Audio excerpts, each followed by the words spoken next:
Rasulullah pernah ketemu Tuhan gitu kan di Sidratul Muntaha ketika Isra Mi'raj. Tapi ada apa? Hijabnya gitu kan. Nabi Musa juga pernah ketemu Tuhan di lembah suci tua gitu kan. Tapi juga sama, tidak bisa. Jadi sama-sama tidak bisa. Rasulullah pun bertemu Tuhan itu ada hijabnya, tidak langsung face to face itu enggak, ada hijabnya, tidak bisa Rasulullah ketemu Tuhan. Karena terlalu sempurna. Jadi begini lor, ini sebuah judul yang membahas terkait mungkinkah kita mendefinisikan Tuhan gitu. Mungkin enggak Tuhan itu kita definisikan gitu kan. Mungkin enggak gitu kan. Nah, jadi di sini ada dua ini ya. Dua apa? Dua frase lah ya. Dua pertanyaan. Yang satu, siapa itu Tuhan? Yang satu, apa itu Tuhan? Nah, kata siapa dan apa itu berbeda fungsi ternyata, tidak sama. Kalau apa atau what atau ma bahasa Arabnya itu menanyakan tentang hakikat sesuatu. Hakikat sesuatu. Tapi kalau siapa, man atau who itu pertanyaan terkait dengan sifat atau atribut sesuatu gitu kan. Jadi berbeda fungsi gitu kan. Nah, di sini penulis mencontohkan pertanyaan sederhana. Misalkan bertanya tentang apa itu Nisa Sabian gitu kan. Nah, semua orang pasti akan menjawab karena pertanyaan itu apa berarti bertanya tentang hakikat. Nah, karena Nisa Sabian itu manusia ya, jawabannya adalah Nisa Sabian itu manusia. Itu jawabannya hanya satu karena pertanyaannya apa gitu. Tapi kalau ada yang bertanya siapa itu Nisa Sabian, maka jawabannya beragam tergantung tergantung selera jawabannya itu. Ada yang menjawab misalkan Nisa Sabian itu seorang penyanyi dengan suara yang sangat eksotis gitu. Ada juga yang mengatakan Nisa Sabian itu artis muda yang imut dan disukai banyak orang. Ada juga yang mengatakan Nisa itu seorang muslimah yang terhormat gitu kan. Ada juga yang mengatakan Nisa itu gadis mungil yang layak untuk dijadikan pasangan gitu kan. Itu semua jawaban dari kata pertanyaan siapa gitu kan. Berbeda dengan apa gitu loh. Nah, begitu juga dengan Tuhan. Jadi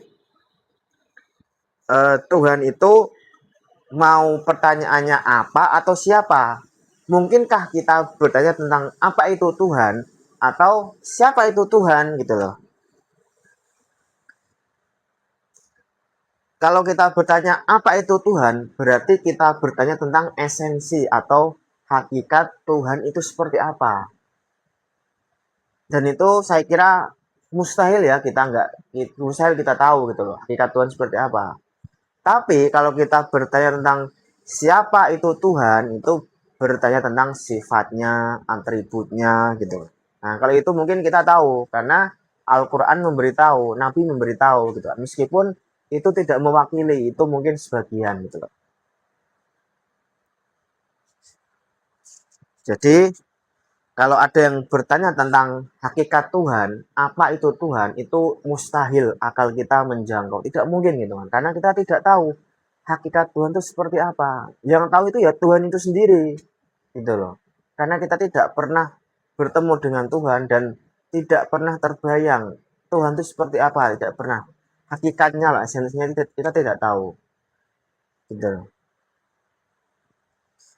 Karena kalau kita bertanya tentang hakikat Tuhan, apa itu Tuhan? Ini penulis memberikan permisalan, perumpamaan. Misalkan ada sebuah teko gitu kan.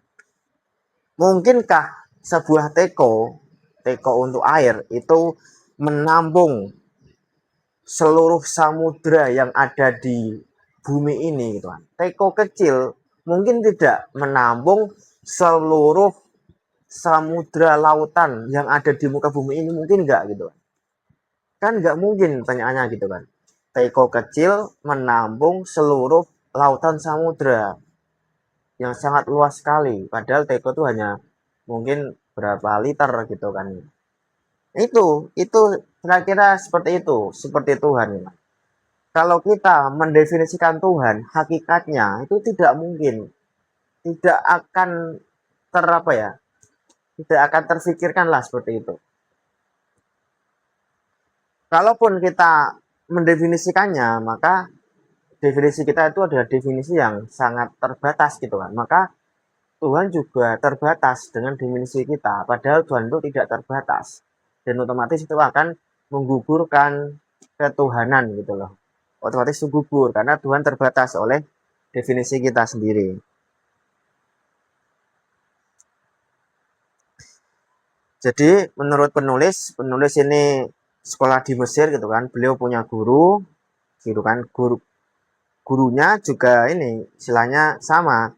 Jadi mungkin kita hanya bisa mengetahui sifat-sifat Tuhan saja, tidak mungkin kita mengetahui hakikatnya.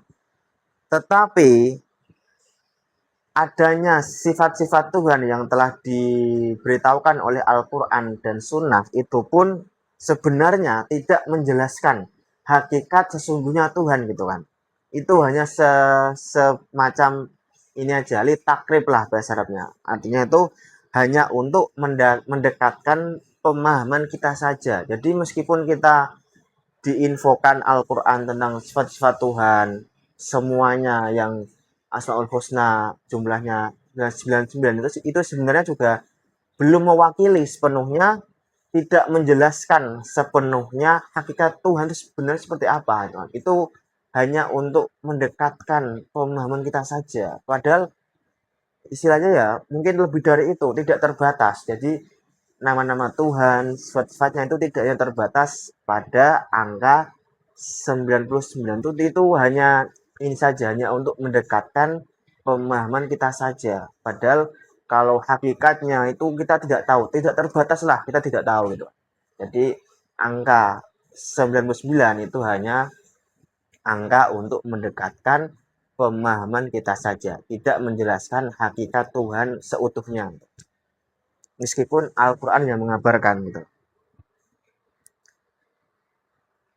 Jadi itu lor. Jadi apa ya namanya? Kalau pertanyaannya apa itu Tuhan, kita tidak akan bisa menjawab. Mustahil.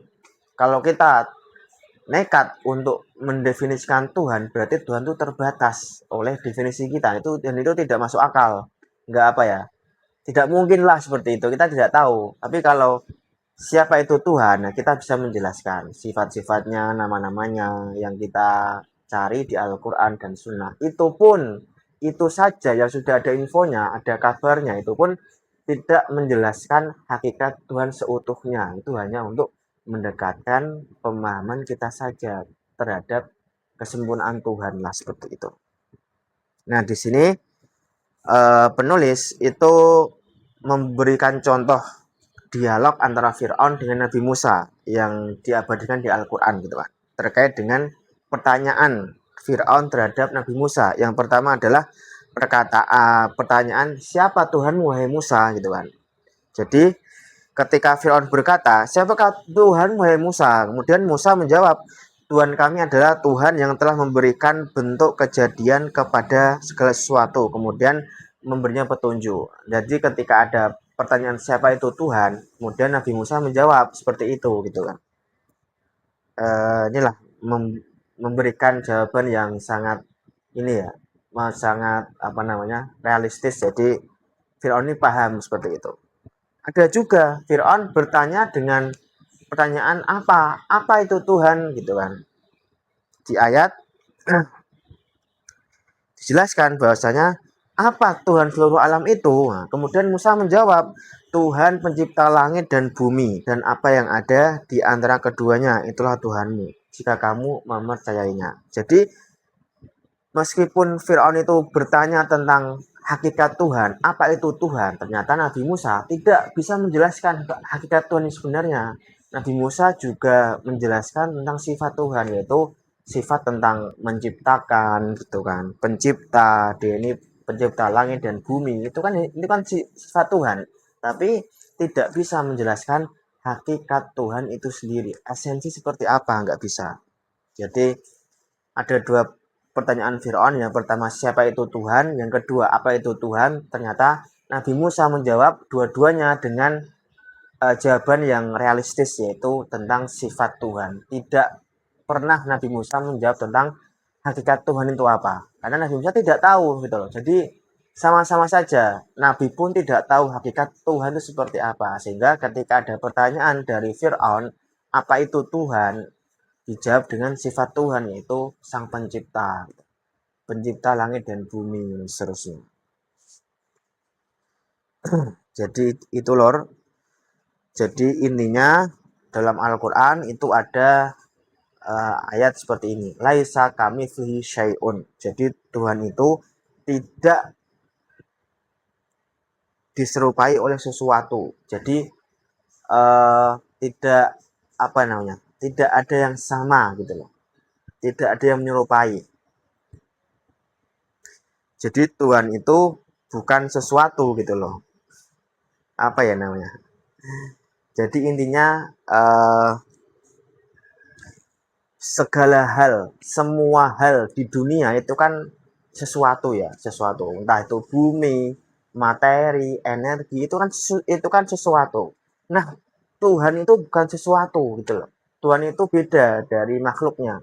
Sehingga laisa kamitslihi syai'un, tidak ada yang menyerupai sesuatu pun di dunia ini, di alam semesta ini gitu. Jadi kalau kita membayangkan Tuhan itu energi, Tuhan itu apa, itu tidak bisa. Karena Tuhan berbeda dengan semua itu, dan itu kita tidak bisa menjangkaunya karena kita terbatas gitu loh. Yang tahu siapa? Yang tahu ya dia sendiri nanti di akhirat gitu kan. Nanti kita akan bisa melihat Tuhan di akhirat. Yang tahu ya dia sendiri, hakikat sesuatu dia sendiri. Hakikat Tuhan itu ya yang tahu dia sendiri, kita tidak tahu gitu loh. Saya kira itu lor. Jadi ini terkait dengan bisa nggak kita mendefinisikan tentang Tuhan gitu loh. Mungkinkah kita mendefinisikan Tuhan? Karena ada dua pertanyaan, siapa Tuhan dan apa itu Tuhan? Ini berbeda fungsi. Kalau apa itu Tuhan itu menunjuk kepada hakikat atau esensi, kalau siapa itu Tuhan itu menunjuk kepada sifat atau atribut atau nama. Itu berbeda. Jadi mungkin kita tahu kalau sifatnya seperti ini, seperti itu, siapa. Tapi kalau hakikatnya kita tidak akan tahu, tidak akan pernah tahu gitu. Kalaupun kita nekat ingin mendefinisikan Tuhan, kita mentok di sifatnya. Kalaupun kita terus mendefinisikan Tuhan, ya kita itu sama aja membatasi Tuhan. Padahal Tuhan itu tidak terbatas gitu kan. Tuhan itu terlalu sempurna untuk kita definisikan. Saya kira itu lor, silakan kalau ada pendapat lain, komen di kolom komentar, kita diskusi sehat terkait dengan ketuhanan ya. Kalau dirasa konten ini bermanfaat, silahkan like, subscribe, komen, dan share seluas-luasnya. Bahwasanya memang Tuhan itu hakikatnya tidak ada yang tahu. Bahkan Nabi pun tidak tahu hakikat Tuhan. Rasulullah pernah ketemu Tuhan gitu kan di Sidratul Muntaha ketika Isra Mi'raj. Tetapi ada apa? Hijabnya gitu kan. Nabi Musa juga pernah ketemu Tuhan di lembah suci tua gitu kan. Tapi juga sama, tidak bisa. Jadi sama-sama tidak bisa.